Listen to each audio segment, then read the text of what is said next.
Class 9th और 10th का अपठित काव्यांश पढ़ाने जा रहा हूँ। इससे पहले कि आपको इस चैप्टर को मैं शुरुआत करूँ, इससे पहले आपको मैंने अपठित गद्यांश पढ़ाया था। उसको कितनी बार पढ़ना है, उसका शीर्षक कैसे चुनना है, कितनी बार पढ़ना है, उसको क्या क्या ट्रिक है, बहुत सारी ट्रिक आपको मैंने बताया था। मुझे उम्मीद है कि आप उस ट्रिक को और उस जो मैंने पढ़ाया था अपठित गद्यांश को उसे ध्यानपूर्वक सुने होंगे और पढ़े होंगे। और मैं आपसे एक रिक्वेस्ट करता हूँ कि अपठित गद्यांश और काव्यांश को आप रोज कम से कम 2 टॉपिक जरूर बनाएं। कितना? 2। इससे आपको अच्छा भाषा शैली बनेगा और प्रैक्टिस भी होगा। तो अपठित गद्यांश बहुत सारे आपके चैप्टर में है, तो मैंने आपको 2-3 बढ़ाया था। उसको कम से कम आपको आप अपने बुक से ही बनाएंगे तो कम से कम 25-30 आपको बन जाएंगे एक अपठित गद्यांश में। आज मैं आपको काव्यांश पढ़ाऊंगा और काव्यांश को किस प्रकार बनाना है उसके बारे में आपको बताऊंगा। इसको ध्यान से सुनेंगे। जिस प्रकार आपने अपठित गद्यांश को सुना था उसको काव्यांश को भी सुनना है। गद्यांश का मतलब है आपको स्टोरी आता है और काव्यांश में आपको पोएम वगैरह आते हैं। तो पोएम किस प्रकार सॉल्व करना है इससे संबंधित आपको मैं बताऊंगा।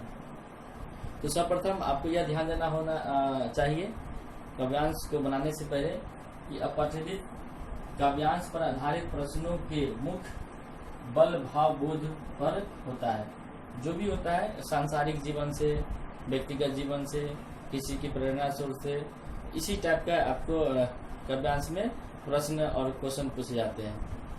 तो क्या बताया गया? अपठित काव्यांश पर आधारित प्रश्नों के मुख्य होते हैं, प्रमुख बल बोध क्या चीज पे होता है, उसका हमेशा उसके बुद्धि पे, उसके संस्कार पे, उसके स्टोरी पे, ठीक है, उसके कविता के माध्यम से आपको बहुत सारे चीज इस पे बताया जाता है।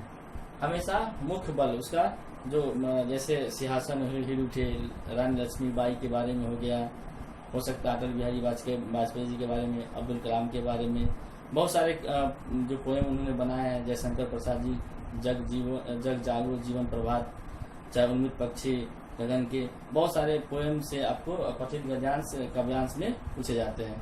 गद्यांश में स्टोरी और काव्यांश में पोएम कविता। अतः प्रस्तुत काव्यांश को ध्यानपूर्वक पढ़कर भाव को समझने का प्रयास करना चाहिए। जो भी काव्यांश हम पढ़ेंगे, जो भी पोएम पढ़ेंगे, उसको क्या करना है कि ध्यानपूर्वक पढ़कर भाव को समझने का प्रयास करना चाहिए। कुछ प्रश्न भाषा शैली से संबंधित भी हो सकते हैं। उत्तर लिखते समय ध्यान रखना चाहिए कि वे सरल व स्पष्ट हो। उत्तर लिखते समय क्या रहना चाहिए? हमेशा सरल और स्पष्ट। सरल मीन्स आसान, स्पष्ट मीन्स क्लियर। जो भी लिखते हैं उसको स्पष्ट होना चाहिए। कविता की पंक्तियों का प्रयोग उत्तर के लिए नहीं करना चाहिए।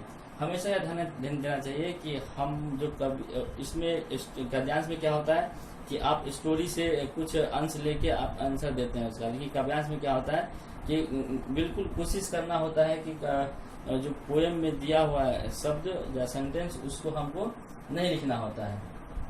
क्या करना है? कविता की पंक्तियां का प्रयोग उत्तर के लिए नहीं करना चाहिए, बल्कि उसे अपने भाषा शैली में लिखना चाहिए। जो आपका जो क्षमता है, मैं इसीलिए बोला है आपको हमेशा बार बार, आप जब हमसे पढ़े हैं, मैं आपको बार बार बोलता हूँ कि आपको इससे अर्थात निबंध, अपठित गद्यांश, काव्यांश बार बार पढ़ना चाहिए। किसी के जीवनी के बारे में पढ़ना चाहिए। उससे आप जितना पढ़ेंगे आपको उतना भाषा शैली पर पकड़ होगी।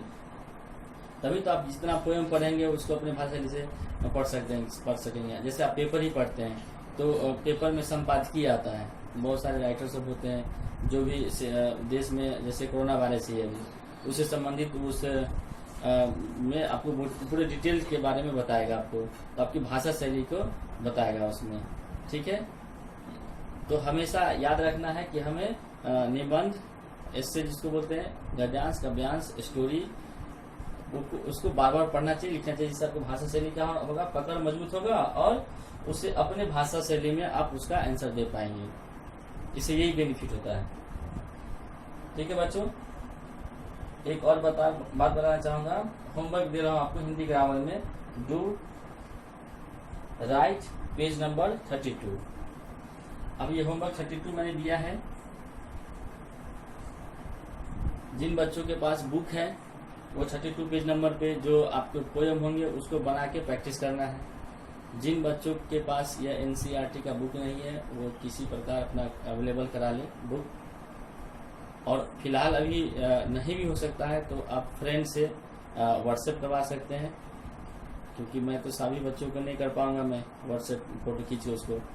तो आप करना क्या है, अपने फ्रेंड सर्किल में जाके आप अपने दोस्त से या कलीग से जो 32 पेज नंबर है उसको आप फोटो खिंचवा के, या तो आपके पास बुक है तो आप अपने फ्रेंड को दे दें, या जिनके पास नहीं है वो उस फ्रेंड से कोशिश करके मंगा सकते हैं। ठीक है प्यारे बच्चों, 32 पेज नंबर बनाना है। अगर आपको प्रॉब्लम हो 32 में, अगर जिसके पास बुक नहीं है फिर भी मैं बोल रहा हूँ, तो अगर जिसको प्रॉब्लम है तो कल ग्रुप में आप ये मैसेज देंगे तो हो सकता है कि आपको मैं इसका पिक खींच के आपको भेज दूंगा मैं।